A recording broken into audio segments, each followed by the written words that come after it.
আসসালামু আলাইকুম। সবাইকে স্বাগত জানাচ্ছি। আমি নাসরুল ইসলাম তন্ময়। শুরুতে বিআরবি কেবল সংবাদ শিরোনাম। বাংলাদেশের সর্বশেষ গুরুত্বপূর্ণ আপডেট সংবাদে আপনাকে স্বাগত। শুরুতেই সংবাদ শিরোনাম, পরে বিস্তারিত। শুরুতেই জানিয়ে দিব, শেখ হাসিনা কাদের সহ 24 জনের নামে ছাত্র হত্যার অভিযোগে মামলা। এরপর জানিয়ে দিব, গুমের সঙ্গে জড়িতদের গ্রেপ্তারে 24 ঘন্টার আলটিমেটাম।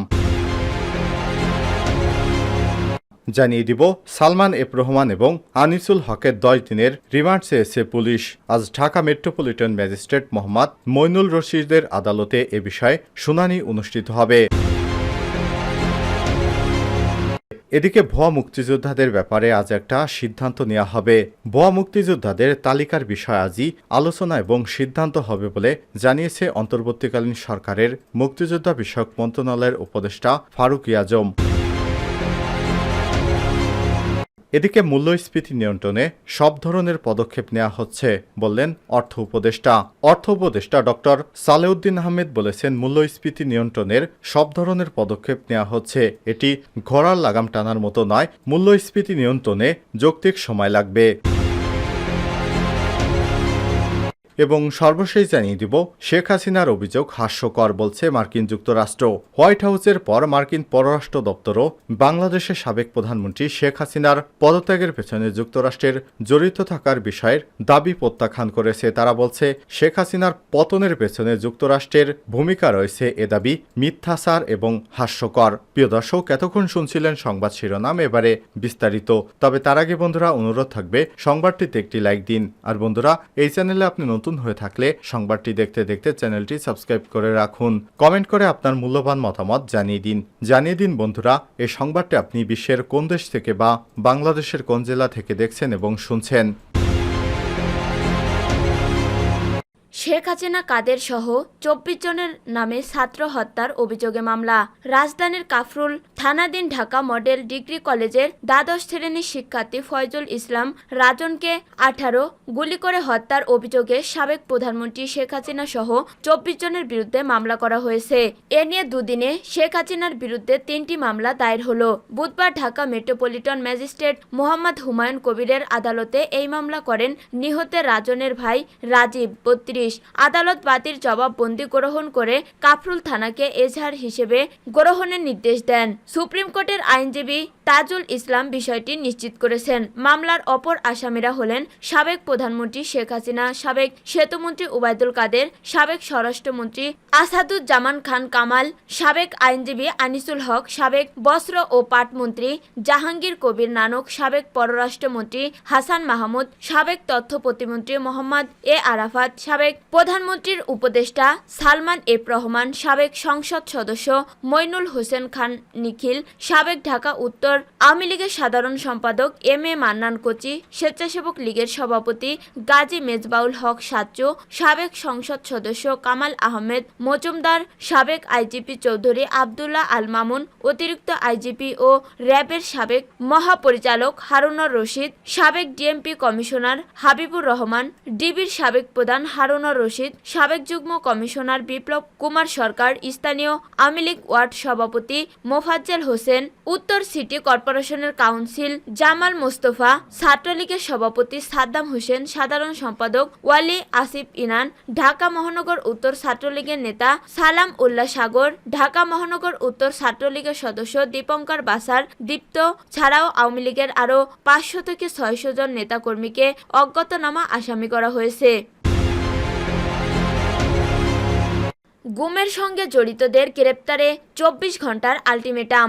গুমের সঙ্গে জড়িত কর্মকর্তাদের গ্রেপ্তারে সরকারকে 24 ঘন্টার আলটিমেটাম দিয়েছে মায়ের ডাক। বুধবার জাতীয় প্রেস ক্লাবে আয়োজিত মানববন্ধন থেকে এই আলটিমেটাম দেন সংগঠনটির অন্যতম সমন্বয়ক সানজিদা ইসলাম তুলি। তিনি বলেন, আমরা জিয়াউল হাসান ও তারেক সিদ্দিকের মতো কর্মকর্তাদের গ্রেপ্তারের দাবি জানাই। যারা গুমের সঙ্গে জড়িত ছিল, আমরা সরকারকে 24 ঘন্টার আলটিমেটাম দিচ্ছি। একই সঙ্গে এই সময়ের মধ্যে নিখোঁজ ব্যক্তিদের তথ্য প্রকাশ করার দাবিও জানান তিনি।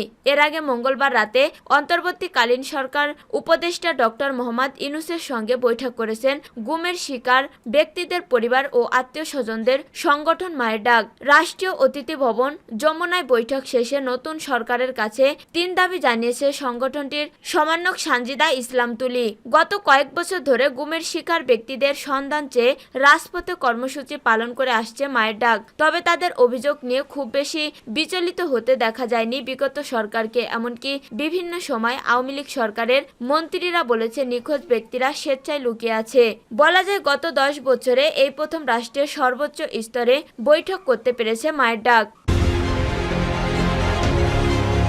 সালমান এফ রহমান ও আনিসুল হকের 10 দিনের রিমান্ড চেয়েছে পুলিশ। সালমান এফ রহমান ও আনিসুল হকের 10 দিনের রিমান্ড চেয়েছে police. Dhaka metropolitan magistrate Mohammad Mamunur রশিদের আদালতে এই বিষয়ে শুনানি অনুষ্ঠিত হবে। নৌপথে পালানোর সময় গতকাল মঙ্গলবার রাতে কোস্টগার্ডের হাতে গ্রেপ্তার হন শেখ হাসিনা সরকারের বেসরকারি শিল্প ও বিনিয়োগ বিষয়ক উপদেষ্টা সালমান এফ রহমান ও সাবেক আইনমন্ত্রী আনিসুল হক। এরপর পুলিশের মাধ্যমে একই দিন রাত 10টার দিকে রাজধানীর মিন্টো রোডের ডিবি কার্যালয়ে নেওয়া হয় তাদেরকে। সেখানে রাতভর তাদের সঙ্গে ঘটে নানা কাহিনী। জানা গেছে রাতভর ডিবি অফিসের হাজতখানায় ছিলেন সালমান এফ রহমান এবং আনিসুল হক। ছিল না কোনো বিশেষ ব্যবস্থা। আসামিদের জন্য নির্ধারিত স্বাভাবিক খাবার খেতে দেওয়া হয় তাদের। এছাড়া ভিআইপি আসামির ক্ষেত্রে মাঝে মাঝে বিশেষ ব্যবস্থা রাখে গোয়েন্দা পুলিশ। কখনো কখনো পরিবার থেকে পাঠানো খাবার খেতে দেওয়া হয়, বিছানায় ঘুমোতে দেওয়া হয়। কিন্তু সালমান এফ রহমান এবং আনিসুল হকের ক্ষেত্রে এসব কিছুই হয়নি। অন্য আসামিদের মতো হাজতের মেঝেতেই ঘুমাতে হয় তাদেরকে। এদিকে হেভিওয়েট আসামি গ্রেপ্তারের পর মঙ্গলবার রাতে ডিবি অফিসের মধ্যে ছিল রুদ্ধশ্বাস অবস্থা। আসামিকে কখন কোথা আনা হচ্ছে, কি করা হচ্ছে অধিকাংশ কর্মকর্তাই তা জানতে পারেনি। হাতগোনা 2-1 কর্মকর্তা মামলা ও আইনি প্রক্রিয়া দেখভাল করেছে। ডিবির কর্মকর্তা জানিয়েছে মঙ্গলবার রাতে ডিএমপি কমিশনার সহ 2-1 কর্মকর্তা ডিবি অফিসে আসেন। তবে প্রথাগত কোনো জিজ্ঞাসাবাদ হয়নি। দুপুরে আদালতে নিয়ে তাদের রিমান্ড চাওয়া হবে। ভুয়া মুক্তিযোদ্ধাদের ব্যাপারে আজ একটা সিদ্ধান্তে যাব। ভুয়া মুক্তিযোদ্ধাদের তালিকার বিষয়ে আজই আলোচনা ও সিদ্ধান্ত হবে বলে জানিয়েছেন অন্তর্বর্তীকালীন সরকারের মুক্তিযুদ্ধ বিষয়ক মন্ত্রণালয়ের উপদেষ্টা ফারুকী আজম। বুধবার সকালে সাভারে জাতীয় স্মৃতিসৌধ মহান মুক্তিযুদ্ধের বীর শহীদদের প্রতি শ্রদ্ধা নিবেদন শেষে সাংবাদিকদের প্রশ্নের জবাবে তিনি একথা বলেন। তিনি বলেন, আজই মন্ত্রণালয়ের সবার সঙ্গে বসে আমরা এই বিষয়ে একটা সিদ্ধান্তে যাব। তিনি আরো বলেন, কোটা সংস্কার আন্দোলনে সংগ্রাম করতে গিয়ে মুক্তিযুদ্ধের বিষয় প্রধান হয়ে আসছে। জাতীয় ও আন্তর্জাতিকভাবে মুক্তিযোদ্ধাদের ভাবমূর্তি ক্ষুণ্ণ হয়েছে। একটা সুবিধাভোগী শ্রেণী হিসেবে মুক্তিযোদ্ধাদের চিহ্নিত করেছে বিগত স্বৈরাচারী ব্যবস্থা।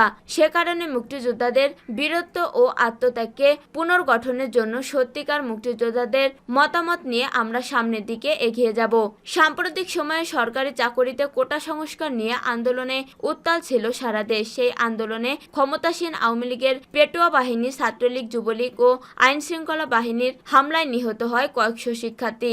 শিক্ষার্থীদের আন্দোলনে তোপের মুখে পড়ে গত 5ই আগস্ট দেশ থেকে পালিয়ে যায় প্রধানমন্ত্রী শেখ হাসিনা। প্রধানমন্ত্রী দেশ থেকে পালিয়ে যাওয়ার পর গত 8ই আগস্ট দায়িত্ব নেয় নোবেলজয়ী ডক্টর মোহাম্মদ ইউনূসের নেতৃত্বাধীন 17 সদস্যের উপদেষ্টা কমিটি। মূল্যস্ফীতি নিয়ন্ত্রণে সব ধরনের পদক্ষেপ নেওয়া হচ্ছে বললেন অর্থ উপদেষ্টা ডক্টর সালাহ উদ্দিন আহমেদ বলেছেন, মূল্যস্ফীতি নিয়ন্ত্রণে সব ধরনের পদক্ষেপ নেওয়া হচ্ছে। এটি ঘোড়ার লাগাম টানার মতো নয়। মূল্যস্ফীতি নিয়ন্ত্রণ যৌক্তিক সময় লাগবে। বুধবার অর্থ মন্ত্রণালয়ের মূল্যস্ফীতি সংক্রান্ত বৈঠক শেষে তিনি একথা জানান। অর্থ উপদেষ্টা বলেন, মূল্যস্ফীতি নিয়ন্ত্রণে উৎপাদন বাড়ানো হবে। মূল্যস্ফীতি নিয়ন্ত্রণে একটি প্রক্রিয়ার মাধ্যমে নিয়ন্ত্রণ করা হবে।